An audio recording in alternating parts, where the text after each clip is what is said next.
The UK has issued just 50 visas to Ukrainians so far, when more than 1 million people have fled the country. Are you happy with that number? I'm not sure those numbers are right, but we're processing thousands as I speak to you, and clearly this crisis is evolving the whole time. And I've said before that the UK will be as generous as we can possibly be, and we intend to do that. We have two very, very generous routes already. So the family reunion route, which is uncapped, which could potentially see hundreds of thousands of people come to this country, plus there's the humanitarian route. And under that scheme, people can sponsor people coming from Ukraine. We're surging officials into the border countries to help people to come. So to Poland, to Bulgaria, to Romania, also to France. Clearly what's happening now is that Putin is doubling down on his aggression, and he is deciding to attack in a pretty indiscriminate way. That's producing huge waves of people.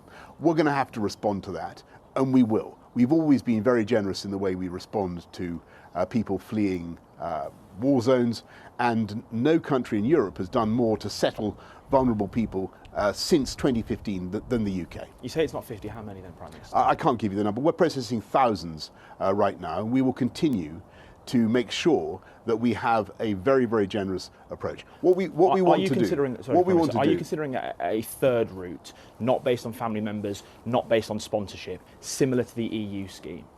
What we won't do, let me be very clear, what we won't do is have a system where people can come into the UK without any checks or any controls at all. I don't think that is the right approach, but what we will do is have a system that is very, very generous. As the situation in Ukraine deteriorates, people are going to want to see this country open our arms to people fleeing persecution, fleeing a war zone. I think people who have spare rooms, who want to receive people coming from Ukraine, will want us to have a system that enables them to do that. Is that the right system? That is already happening. So what we will do is have a very, very generous and an open approach. But what we won't do is simply abandon controls altogether. And there are very good reasons for that. If you look at the situation in the EU, they have as you know, they have a border-free zone in Schengen. They can't actually impose controls even if they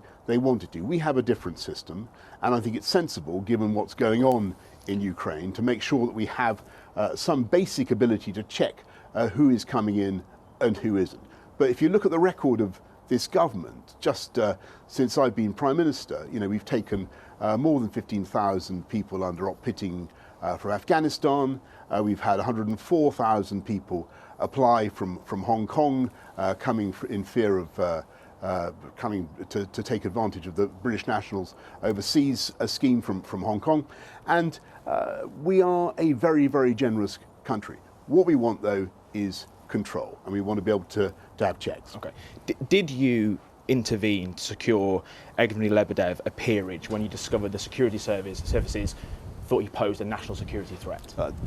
That is simply incorrect. But what I can tell you is that... So you didn't intervene? What I can tell you is that it suits Putin's agenda to try to characterize this as a struggle between the West and Russia.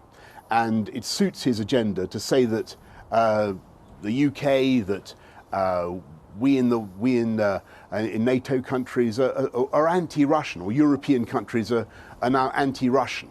And it's very, very, very important that we get the message over that we're not anti-Russian. We're not against Russians. Our quarrel is simply with the regime and the aggression of Vladimir Putin. Of course, but if the security services deemed him a risk and you intervened to give him a peerage... Well, that would obviously be extraordinary, but that's not the case. So you did not do that? No, of course not. Did you meet with him in March 2020 at the height of the pandemic to discuss giving him a peerage?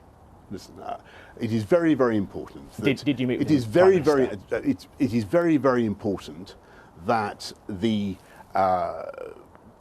this should not turn into a general sense that we're against Russians.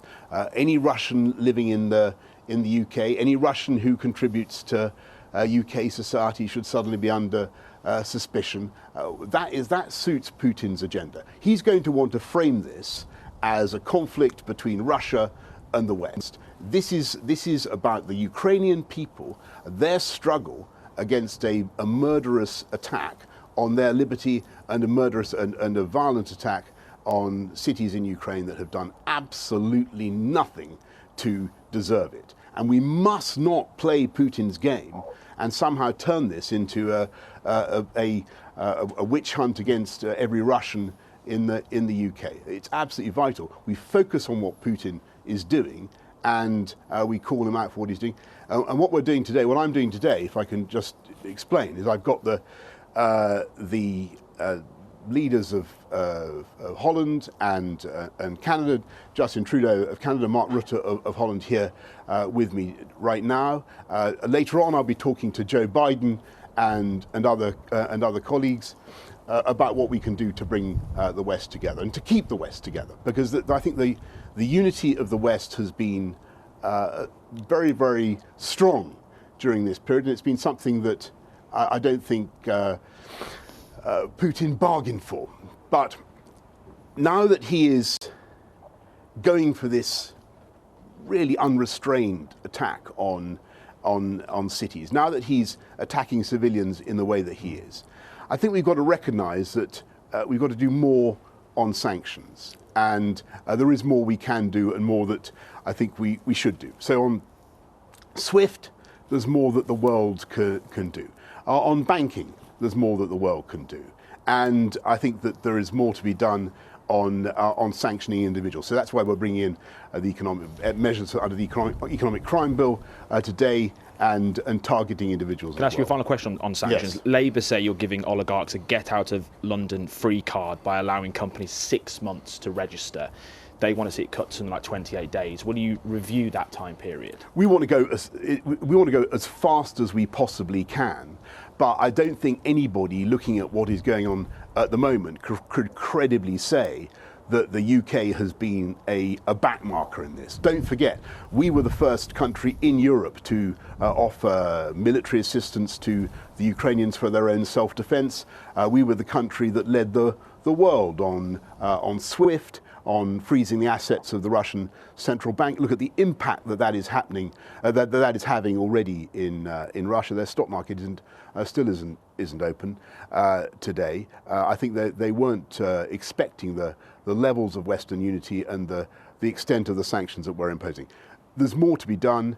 We certainly want to go as fast as possible. That's why I've got the Mark Rutte and Justin Trudeau with me today, and others today. Nothing is off the table, and we'll be talking about all of that later today. Thank you.